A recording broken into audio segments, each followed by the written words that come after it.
आपल्यासोबत राष्ट्रीय ओबीसी महासंघाचे राष्ट्रीय अध्यक्ष डॉक्टर बबनराव तायवाडे आहे. सर, नवीन जात प्रमाणपत्राला घेऊन श्वेतपत्रिकेची मागणी पुढे येत आहे आणि असा एक दावा केला जातो की कुठेतरी खोट्या कागदपत्राच्या आधारे खोडतोड करून चुकीच्या पद्धतीने नवीन जात प्रमाणपत्र हे ओबीसी समाजाचे मिळवले जात आहे.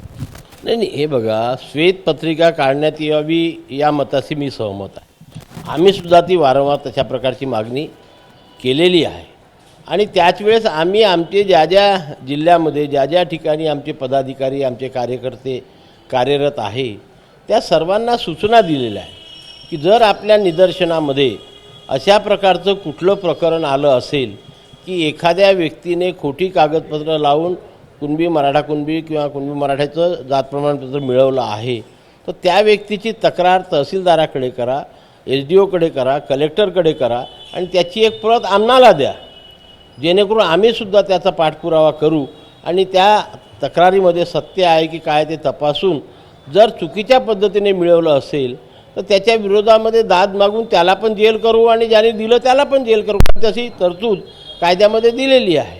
म्हणून आपल्याला दोन्ही पद्धतीने काम करावं लागेल की आपले कार्यकर्तेसुद्धा तेवढे दक्ष असायला पाहिजे आणि सरकारलासुद्धा वारंवार ती माहिती मागून एक श्वेतपत्रिकेच्या माध्यमातून म्हणा किंवा आपण माहितीच्या अधिकारामध्ये या तारखेपासून या तारखेपर्यंत कोणत्या कोणत्या जिल्हाधिकारी कार्यालयातून किती प्रमाणपत्र निर्गमित केले त्याचा पूर्ण लेखाजोखा म्हणजे कागदपत्रासह माहिती पुरवावी. ही जर माहिती मागितली तर सरकारी कार्यालयातून ती मिळत असते आणि ती मिळून आपल्याला जर काही ठिकाणी शंका आली तर त्याच्यावरती पुन्हा आपण कलेक्टरला जेव्हा विचारू शकतो.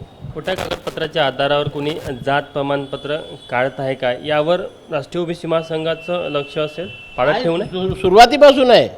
जेव्हापासनं न्यायमूर्ती शिंदे समितीचं काम सुरू झालं आणि ही जात प्रमाणपत्र द्यायला सुरुवात झाली तेव्हापासून आम्ही आमच्या सर्व पदाधिकाऱ्यांना कार्यकर्त्यांना सांगितलेलं आहे, पण आमच्याकडे अधिकृतरित्या आजपर्यंत एकही तक्रार आलेली नाही आणि तशी वेळ आली नाही, त्याच्यामुळे आम्ही पुढे गेलेलो नाही. पण ज्या दिवशी तशा प्रकारची कुठली तक्रार आमच्याकडे येईल तर आम्ही सरकारपर्यंत जाऊ, त्या जिल्हाधिकाऱ्यापर्यंत जाऊ आणि त्याची सत्यता पडताळून पाहू.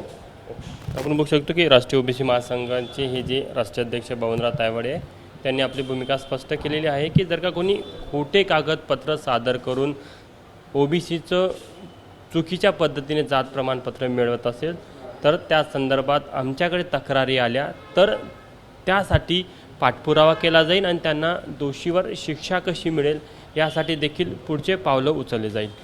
कॅमेरामॅन मिथुन आदमणेसह तुषार कोहळे, ABP माझा, नागपूर. ABP माझा, उघडा डोळे बघा नीट.